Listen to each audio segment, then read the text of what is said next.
And we're talking about burglaries today a little bit. We're not going to get into the major crimes until later. One thing that we worry about in this country is crime rate, and it's been politicized on both sides of the aisle.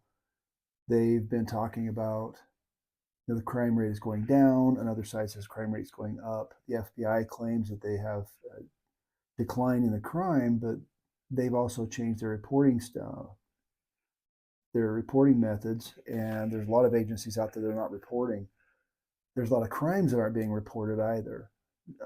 After 30 years of working in law enforcement, do I believe it's on the decline? No, I just believe they've become more sophisticated. So, with that being said, if you think about your neighborhood and where you're at, and talking to neighbors or just reading the local news, hearing what people have to say, crime is here and it's not going away. It doesn't matter what we do, you're not going to prevent crime. But what we can do is we can prevent our homes from being burglarized or broke into while we're home, which is considered a home invasion. I've always looked at it as there's two different types. If somebody breaks in your house and they're quiet and they're sneaking in, they come during the times you're not home. They're there to steal things. If somebody comes and kicks your door in, it's a whole different world there. So the thing is burglaries that happen between 10 and 3. A lot of times it does happen at 6 in the morning. If they've been stalking your house, they'll be there a little bit earlier. If they know who lives there and when you go to work, the national average is 10 to 3, and the reason why is because that's when people are in school and people are at work. Who have you seen in your neighborhood that you don't recognize, or have you even noticed that? That's your situational awareness. If you notice people you're walking around your neighborhood that you've never seen before, you can either assume that they're a new neighbor, or you can assume that they're stalking your house or your neighborhood.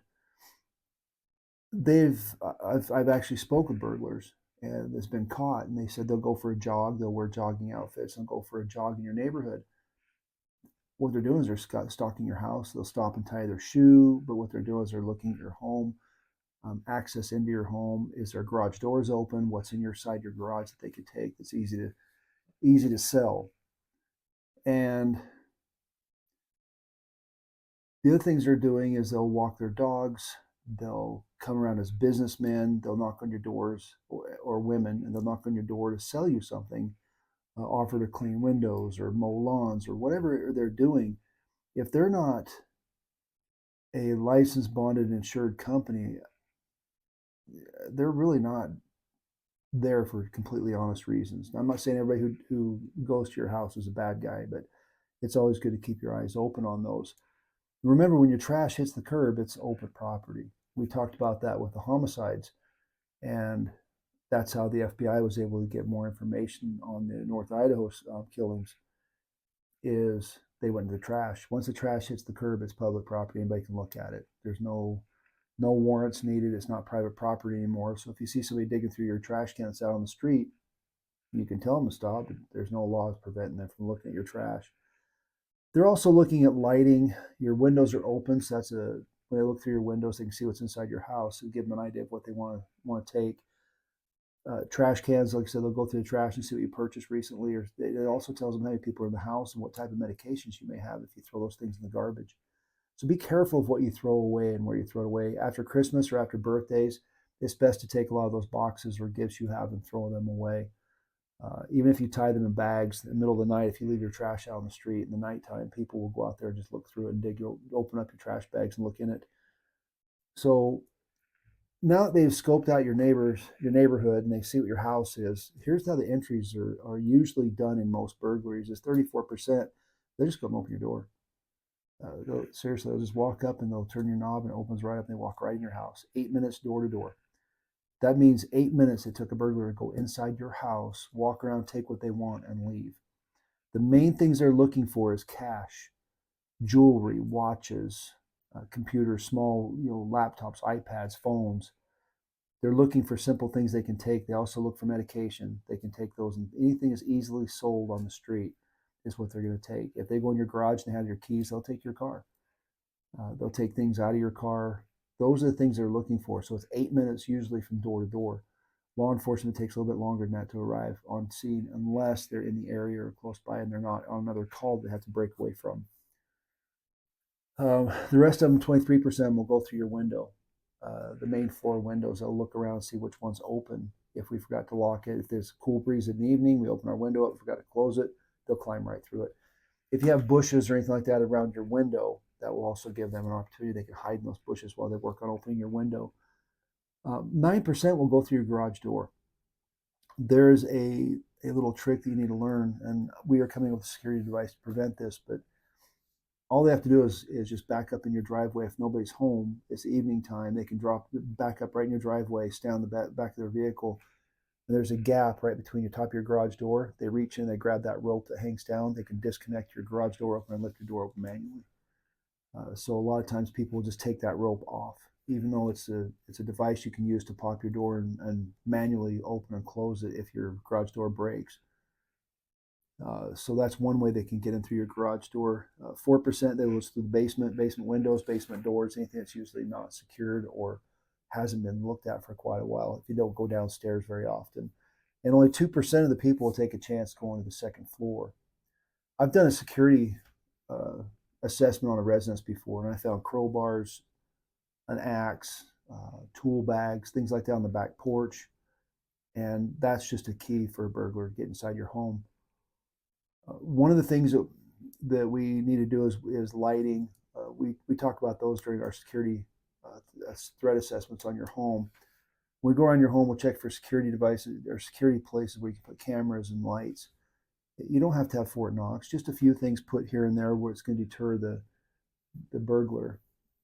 They're just quick. They're opportunists. They're just going to get in and get out as quickly as possible. But the one thing that we've looked at, and I've seen this many times where people have broke into homes and they've gone through the sliding glass door. We'll attach a video to this showing how fast it takes. It took less than 10 seconds. I was inside of the house, and it's a simple tool you can use to open a window up. Those sliding glass door locks are very defeatable. The new high-end doors, the really expensive doors, they'll have a three lock system, which is very hard to break into. They have to shatter the window. But most of us in this country, we have older doors, sliding doors on pre-existing homes, and even some of the newer homes being built, the doors aren't that secure. And if you can defeat that lock, once that lock's defeated, even if you put a board or a dowel inside of your window track, they can still lift the door straight up and out. There are some devices out there that you have to remember every night to put that device in place, and people don't like doing that. People forget that many times. So we've come up with what we call an easy lock and go.